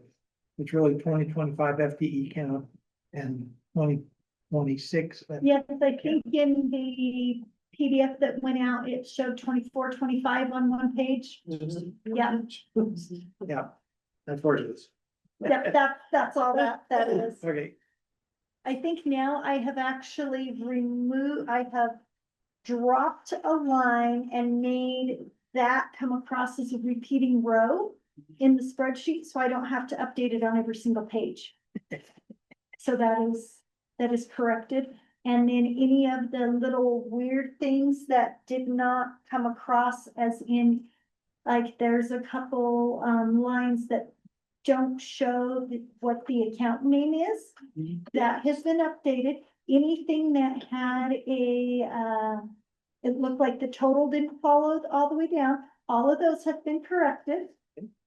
Okay, because there are a lot like throughout where Yeah, there's a line yeah. item, but then there's no explanation of what it is. Is Yeah. there an updated file? I've been updating it as I've been flipping through the book. I've been updating it for my adopted file. but there's a simple way to do it.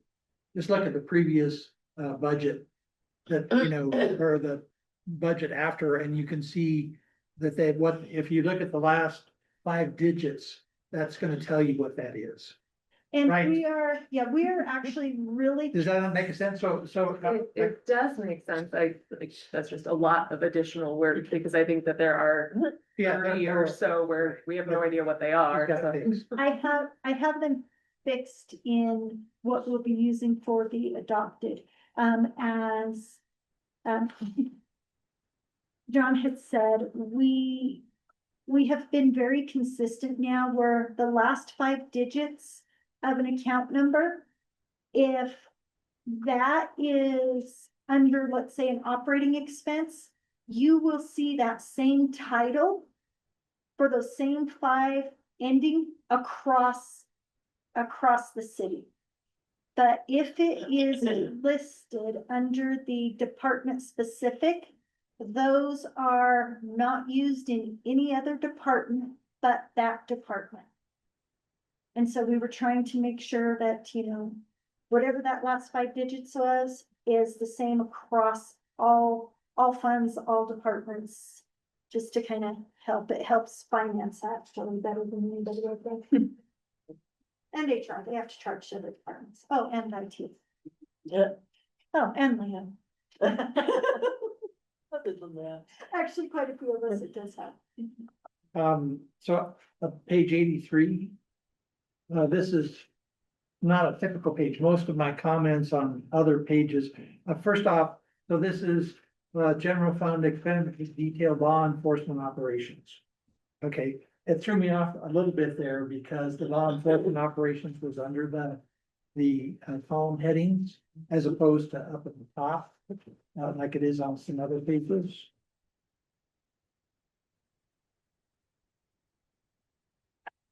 So a lot of the times the general page header would have law enforcement operations up there with as an explanation. You can look through and see, it's not consistent all the way through. As in, say, cause I thought I did not have, cause where it has like city, Canyon City, general fund expenditure detail, Mhm. that is actually built into the header. Mhm. So that other would have been actually on those pages, but I'll look to see There if, are some headers that have the actual department name. I'll have as to opposed look to through being- that, cause it's actually in the So take a look page at it. setup, yeah, it's in this page setup, so I don't, It's not consistent. I'll have to look and see where that's coming across from. It looks like there's some that may be missing, like in page 61, and so. Or is it just not listed next to that and it's the first row of the spreadsheet, not spreadsheet, but right under the titles you said Right under the 61. description, yeah. Okay, So that in makes, most of the departments, it has the department name That or makes what sense. page it is, but. Yeah. okay, I see what you're saying now. You didn't need to know that was finance. Do you mind if we stay on page 83 for a second? And I've got some more comments there. And my first comment is that looking at the 2024 audited, 2025 budget, 2025 estimated, and then our 2026 budget. Looks like our salaries are going way down. So And- let me explain what happened right there. Okay, We had coding errors. So what happened is Jamie and I have worked really hard to get people budgeted where they need to be. Something happened in payroll and they weren't charged that way. We have since did a big journal entry to correct that, as in like day before yesterday, we got that done. So our estimates will be updated and we will not be busting the budget on that. okay. Especially because that is one of the departments that has not been fully staffed. Well, that was gonna be my question. is Mhm. How are we gonna cut 25% crime, cutting this police officer salary? So that's all, So- that's what that So is. some of that coding is because you have operations, you have law enforcement, you have some officers who were part of the cops. And that goes back to my general comment, is that it's really hard to follow FTEs because of that. Because their FTEs are split all over the place, and if you look at your table in the back, you don't know where Now they I'm are. understanding what you mean by Mhm. that. And- Cause I thought you were thinking like, By department. So it's, Or like so, sub-unit of the department, Way like to we've got a sub- budget for the law Right, enforcement sub- operations, and it would be nice to have a subheading in the FTE chart that says law enforcement operations, and these are the FTE for it. or if, after salary and wages. Separate budget, put the number of FTEs in parentheses. What that covers, because it's, you can't relate one to the other. Can I, But that's not gonna give you an accurate number either, because some of the positions are funded from various sources within the city. The, They may have 30% funding from the water department, 5%, 5% from. oh boy, we're gonna start discriminating against FTEs here. But what the cure for that perhaps is, I don't know, is that you have city funded FTEs and you have other funds FTEs.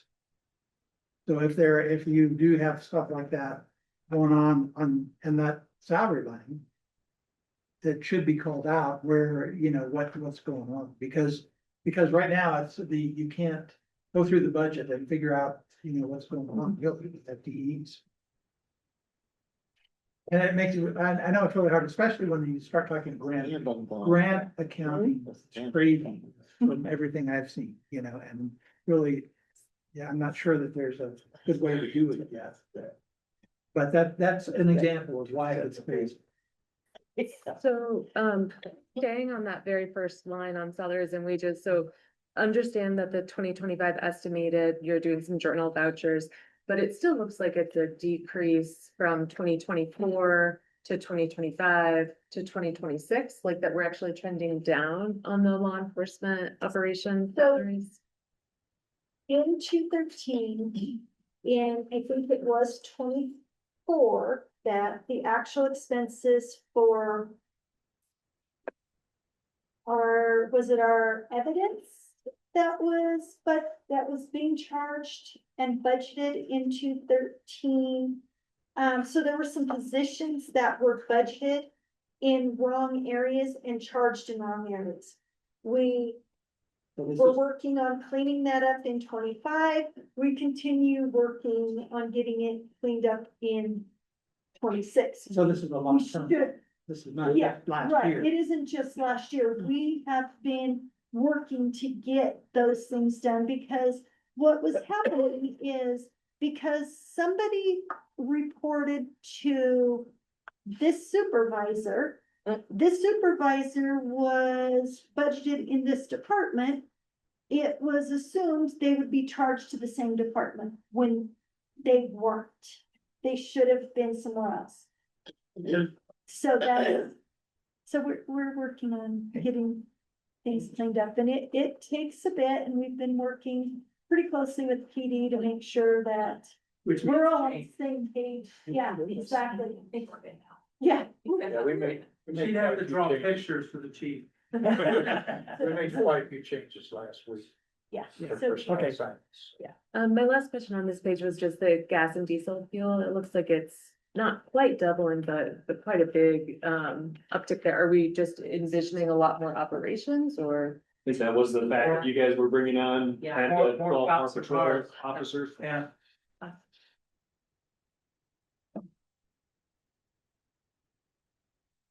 Not just boots on. Mhm. Cars and- Not just e-bikes. Yeah, that's true. We're heading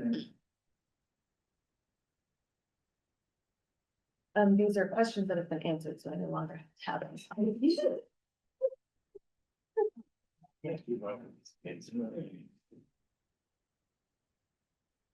I've got another one on page 66, which is general fund expenditure defect of building department.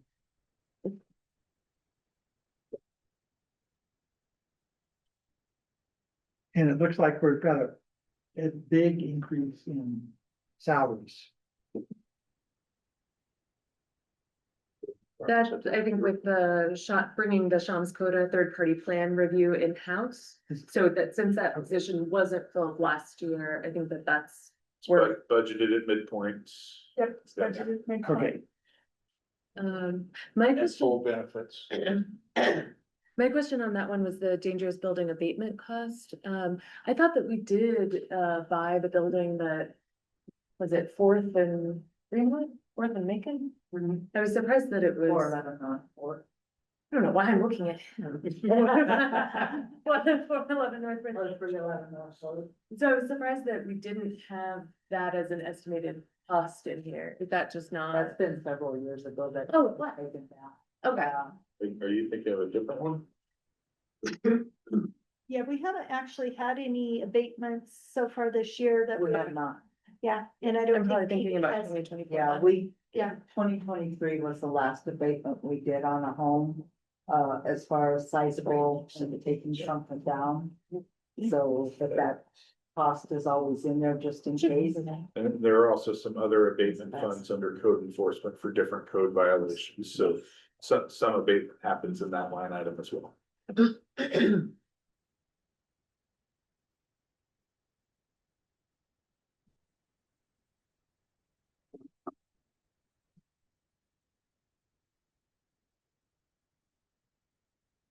I saw a couple of references in here to Macon Plaza, being kind of redesigned, but then I didn't see money in here for that. And I guess my concern is that we have a lovely Macon Plaza design study plan sitting on the shelf that hasn't been implemented. So I wasn't sure, is that budgeted somewhere in here, or was that just, we need to take that one off the shelf and dust it off and figure out?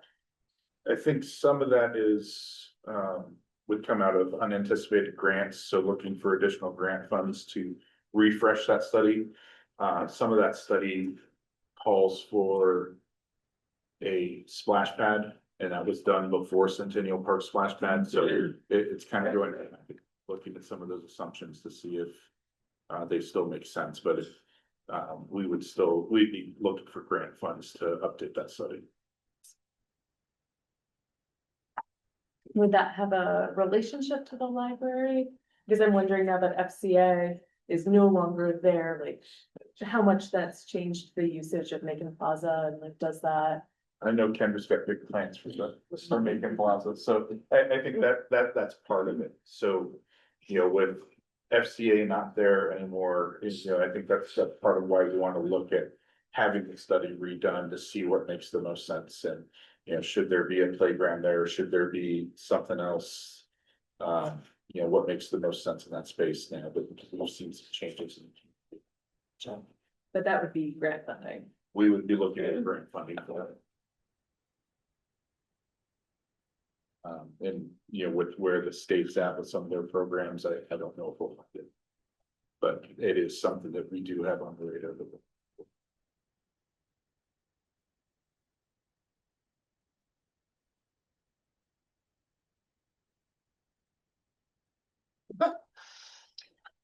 I'm waiting to see if John wants to ask questions or if I should just keep on.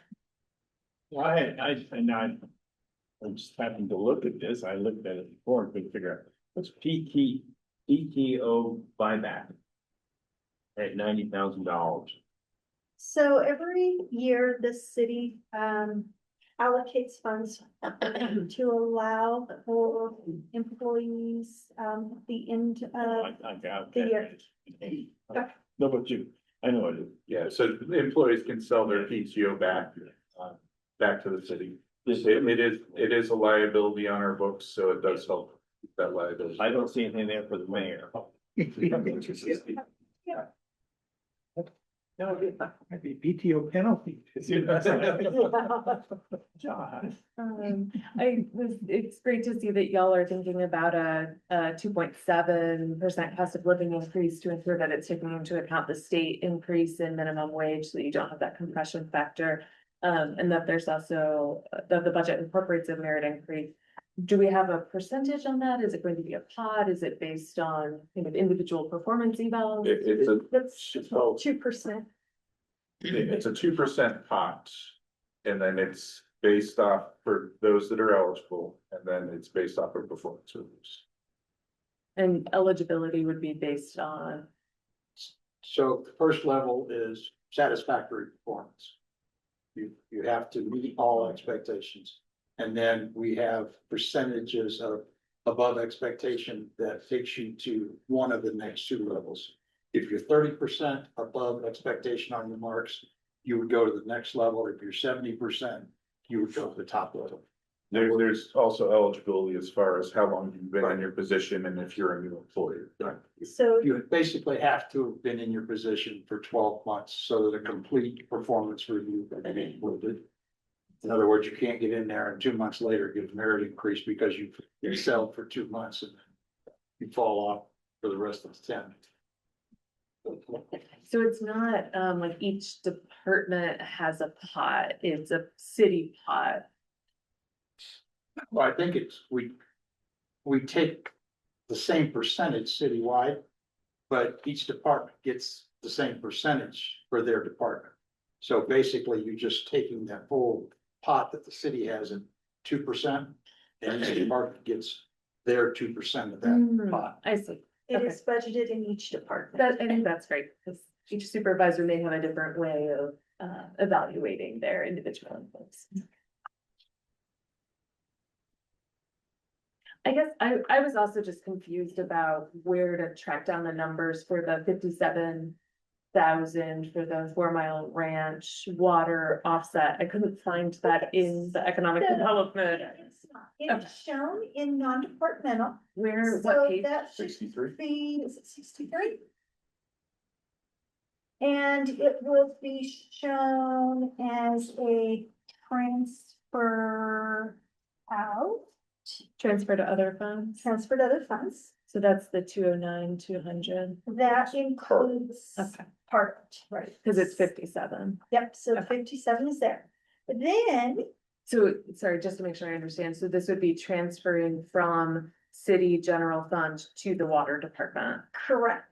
So you will see a revenue line in the water fund as a transfer in. And then in water administration. Do you have page numbers? So the revenue will be shown a transfer in on page 154. And that's at 57,200.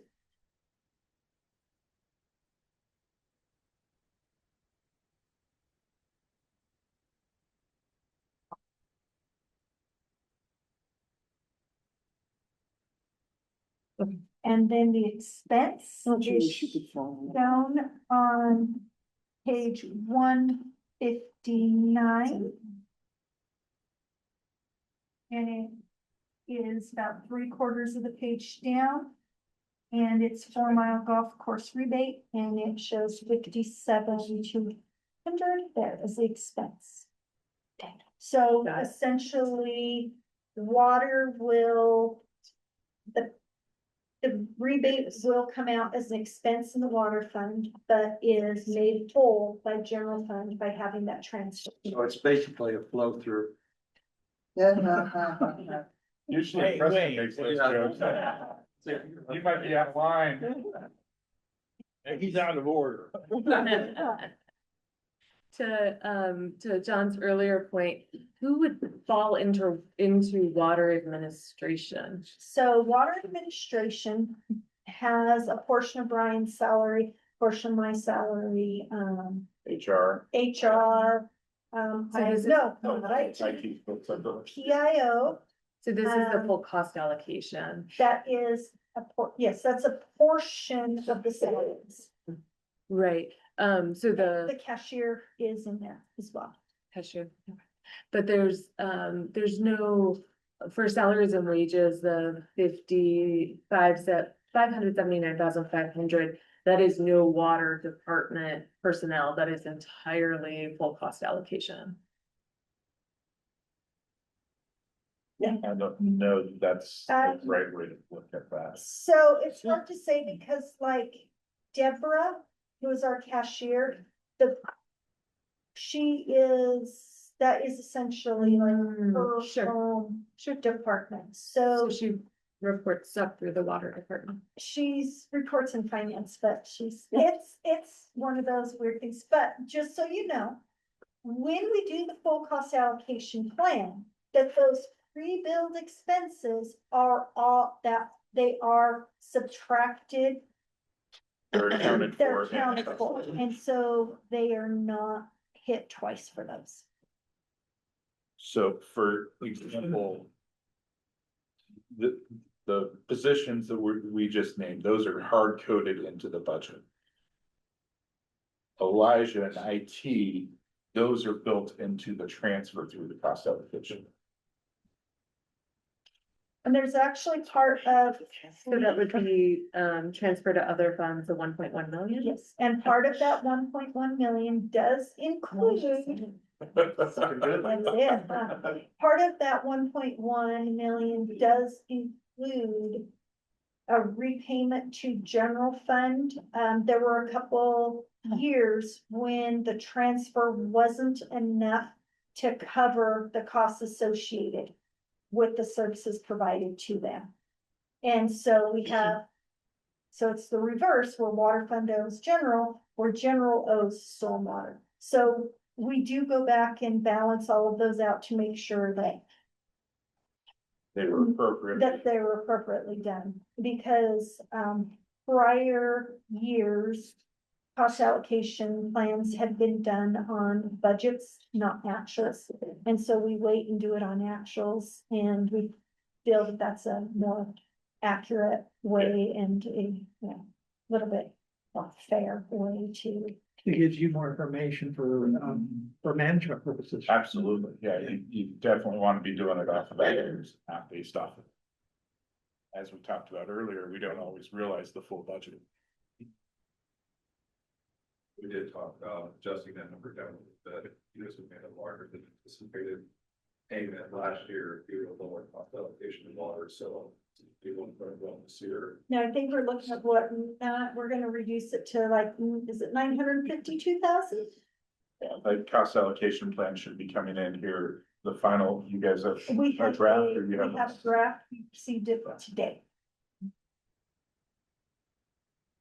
So I have a question about how we pay Sursa for, say, our liability overall. Is that allocated throughout all the departments, or is there one specific fund that comes out of, no matter who's covered? So general fund has one line item for all of general fund departments. Water pays a portion, parks pays a portion, and so does stormwater. Okay, So for our general liability. so I have a specific question, and Ryan, I've talked to you a couple of times about this. Our arts committee, our public art, we need to do, an agreement with sculptors, because we're in the process and we have offers from different, professional artists that would like to, display, but they all require, our guarantee of insurance. And so I just wondered, and we do have a grant that we could use from the creative districts to help pay that, or would that have to come out of something else? I just, we need to spend this money before the end of the Comes year. out of economic development. That out would of my come out of contracted yours, services. okay. That's where the committee's charged to. So can we use the grant for that? That grant has already been, It's gonna be 2,500. Right, That was The addition of those art installations will be pretty. for, So Brian, Yeah, Brian, it should be. I mean, it depends on oh, yeah. the art piece and how But it's, there's how the like value. John Bryan, there was something that we have Just an agreement of. that So we needed talked to be about spent earlier. for the end of the year. I just want to make sure that we don't miss out on it. Yeah, I don't think we're missing out on anything. I'll have to check on. So just so, because the city of Manitou Springs, they use Sursa to cover it on their art public art. So I just wanted to make sure that, you know, if we do have something left that we need to spend and you need it for the Sursa, that, you know, we don't let it go. I mean, I'll have to check the grant. I think the grant is fully spent. to my knowledge, Brian Corbett. Okay, But we're bringing probably bringing an agreement to the next meeting to go over that, could help with that, and then which is part of the source of conversation. okay, so, but that we can use the city's Sursa. right, Yeah. I've reached out to Saoirse, we had those Okay. discussions, and basically, the agreement is what's gonna be the link. Because we need to have the agreement on. For What the artists, yeah. What the And what the that's art what- piece is valued at, so we know how much to cover. Exactly, yeah, And in the agreement, we'll have to outline, basically, the city will get paid because it's our policy. But we would have to flow it through to the artist, okay. and that'll be contained in the agreement. So the woman who's working on it she's a professional sculptor, and I think she's used like what she's had in other cities for an agreement. So Yeah, they she will sent that have in. something. Sent that in and we sent it to. So that's taken care Catherine's Our attorney's Really looking at it. drafting one right now. That we can- Yeah, but we, the three of us, Catherine Bush and I met this week, Friday, Friday morning. and I think we came up with something though. of. Okay, thank you. So it's moving forward, it's just. We need to make sure we've got all our ducks in a row before we launch. So while we're on economic development. Everybody lean back. I'm on page 73. Paper page 73. That's general fund expenditure detail, economic development. in there, I've got two questions on the publications and advertising. What is that represent? That was, the 30, well, it was primarily advertising for, we co-opt advertising for a visitor's guide at one point. That came out of there, and that was X number of businesses could get basically a grant from the city to advertise. This year, we worked on a marketing program, about a $30,000 budget marketing program. That would be more video related marketing that we put out on social media to help promote downtown from the community. We ended up not moving forward with that primarily because of revenue shortfalls. And we were trying to lift that into a bigger regional opportunity with one of the television stations that do online digital media. But it's really more to come up with video marketing that we use for social media advertising for the community. Because, is there a reason why we would need to do that separate from FCTC? FCTC is marketing outside the area to bring tourists in. We are targeting different markets. To some extent, we're gonna hit that market, but we're also trying to hit businesses and people that are interested in moving. Sorry, I guess what I mean, is there a reason why we can't take the FCTC products and like the videos that already exist? Like, what is the gap that we are trying to fill in terms of the product messaging? I'm sure we could use some of them. I'd have to go through all of what they're doing to see if it really hits what we were looking for, but we have the impression that it was not. That their work was not working for our needs. And FEDC has different, I mean, I'm trying to partner with FEDC on this too. And they have different needs as well, especially if we're trying to go after manufacturers or, primary jobs of other sources. And some part of it was just straight down to. My other question on it, or perhaps comment rather than question, and I don't mean to pick on the this is kind of an example of other places, other line items in the budget where our 2024 audited or 2025 estimate is much lower than what we're budgeting, and lower than what we're budgeting. So I just want to make sure that, because I went through all of these line by line, and I have a lot of marks in here about where there are instances of that in different departments, and but I guess what I'm trying to get to is some assurance that people are looking at that and not just saying, oh, okay, you only spent $500 in 2024 and $500 this year, but you need 10,000 this year. So I just want some assurance that someone is looking at that. Those cases. Who does the budget review down to that level? How about asking that question? So Ryan and I sit and look at the department requests. And we take in consideration what they're asking for, because we have some of the detail. Right. We know that sometimes there's one-time items that are gonna be there, so this year they're going to spend a lot more. If you look, let's say specifically in HR, we have one line item budgeted at 150,000, or actually estimated at 150,000, where there wasn't that budgeted there.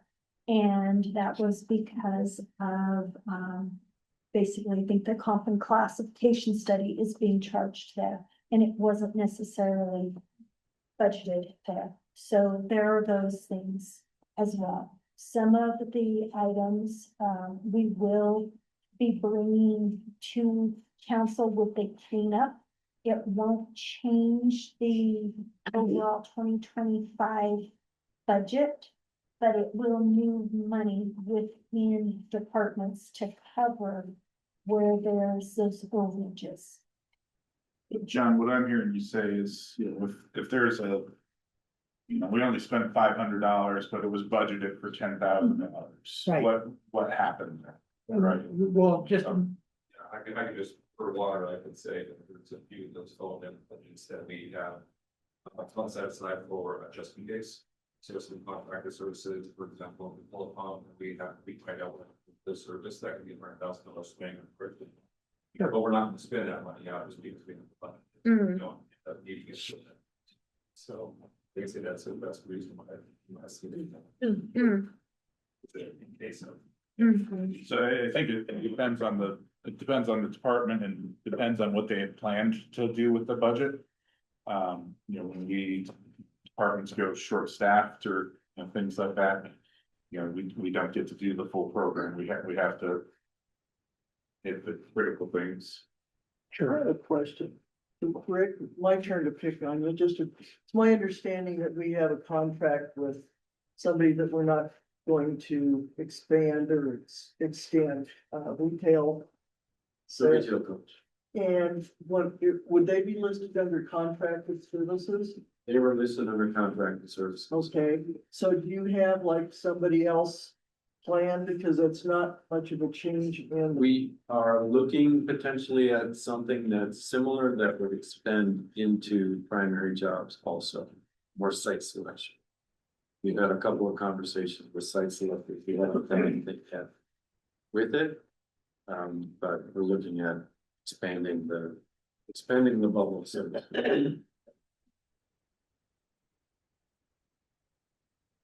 Could I ask a couple of questions about water? I have heard, thoughts about buying into the Dewey's expansion. But never really see talk of that in the budget. Is that something that? Mhm. So that's still pretty far off. Last I heard that cover our water conservancy board just took over responsibility to oversee the expansion. They have the facility, they just did a contract. I think this last one that they've been working on for a year or two. So it's slow moving thing that we don't have any buying right now or roll up or anything like that. So as soon as we know it's all so stuff on board. Okay, so that is your intention and plan. It's just that we don't need to budget for it in 2026. Sure. You have been asked. And some of those meetings. Right now, focuses on operating. Sure. And potentially the reservoir that will apply once we may participate in that. I think it's like feels like it's those entities that we participated in. It's much lower one, it's on driven, feasibility. Okay. Low cost for us, and I see that. So Okay. as an example of us, budgeting for another real store. Sure. So. Got it. Could I also ask about page 150, the metered water sales? It looks like we had a 28% decrease in the estimated usage in. Sorry, 150. On the metered water sales, looks like we had a 28% decrease in our estimated sales in 2025. And then we're projecting kind of that we would be And steps forward. like in the middle between 2024 and 2025 and 2026. I'll tell you, but I think we base those on our average. On the revenue, but on the estimate, it was basically what we had, at that point, to kind of do it based on our trends on our estimate there. So when I was looking at our revenues, it could have, I'll have to see what I did those through, because our June usage is actually billed in July. And July usage is billed at the end of August. And so some of our heavier months, our higher usage months, may not have been included in there. And depending on how last year was trending and how things happened, we may it may not have been estimated that way. Something else to note is that with Springbrook, we are now able to bill. Well, we were always billing our meter fees, but they would always go to water usage and not the actual fees. I think if you look at budget page 153, you can kind of see that difference there. Yeah, Because the meter fees account for like $2 million a year. So if you Yeah. add that into the usage, you're back in line with what the previous years are. There's no yeah. So major decrease in water. It's just the. Okay, and Yeah. Springbrook just pulled that out for this year. we're, Okay. yes, because in prior years, Sure. everything all went under the usage. And so we're trying to actually identify where that revenue is coming from to make it easier when, Travis and I are looking at what revenue is, we can Sure. easily say, we have this many 3/4 inch meters at this much a month. And this is what this revenue should come in at. But then wouldn't we want something in the 2026 budget? Sorry. We did have a conversation about that, and we're gonna do it in a way where it's safe on it.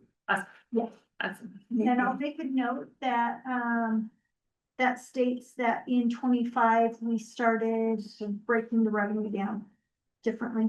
And then, sorry that I didn't fully understand this from the presentation, sorry, Tammy. But does this include the proposed 7% across the board increase in water fees? I'm assuming it doesn't, because the fee and charge for service between the 2025 budget and the 2026 budget are exactly the same. So it does not. We've never done that, correct, Amy? I mean, it's just based on rolling 5-year average estimated. Yeah, we kind of, You don't build in 7%, Okay, because you can adjust so much to whatever. sure. They Sure, budget sure, for sure. revenue and water, not necessarily for the rating. Yeah. It's just based on an average. Okay. We don't build in 7%. Okay, thank you.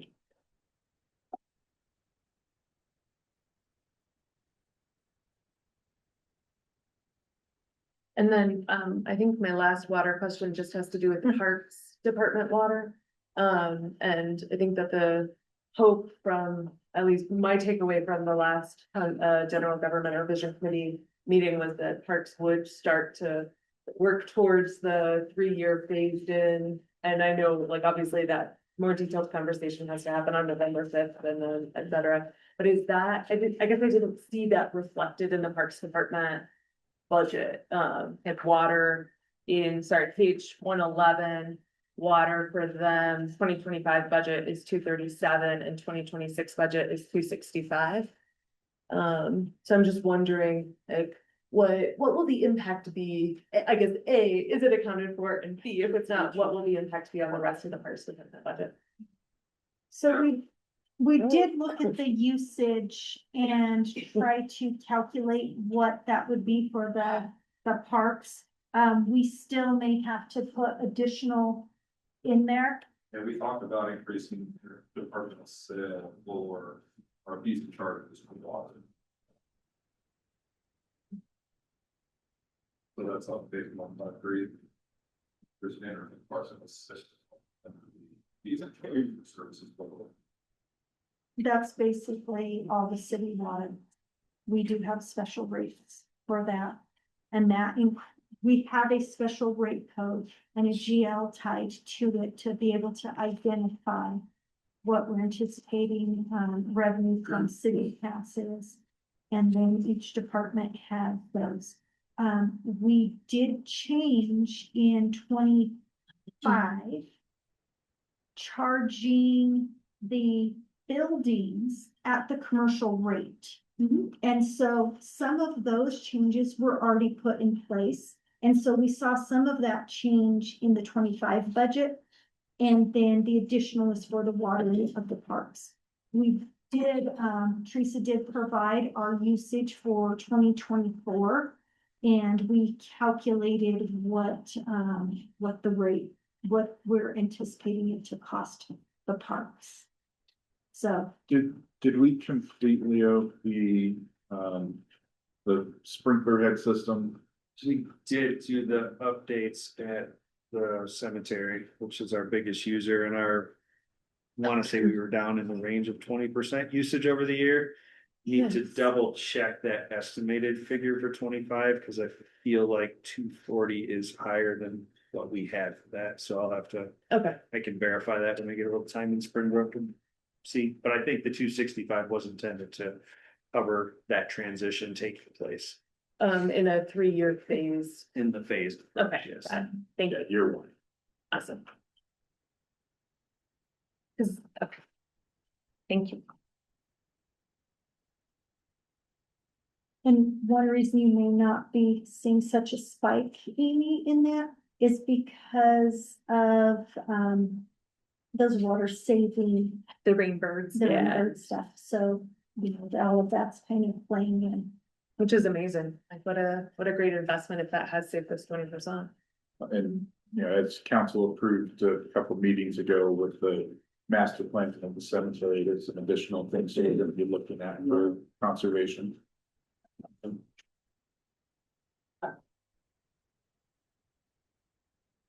Slacks. I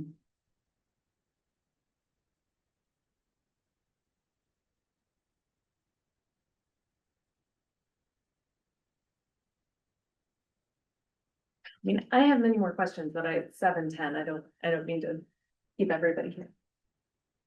I think some of us would hope that the federal government gets back to work.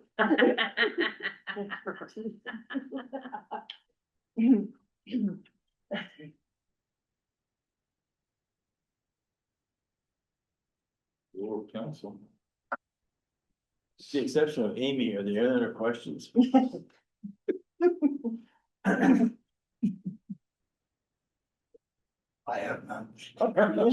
They should look for a response on. If you wanna set up some time, we can go. That'd be through. great. I commend you for going through all those. I used to do those in another company, habit that we would do percentages for every department, everything, put it out. And there was always a gentle discussion on whether their percentage was correct or not. And so this is great. It's come a long way, frankly, Tammy and Diane and Butch, from my first time as mayor, when we decided about that time that we ought to be advocating.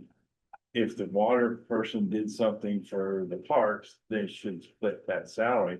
That was a concept that the council was had an awful hard time with. And so it has come a long way, I appreciate it, but it seems like it's got more complicated.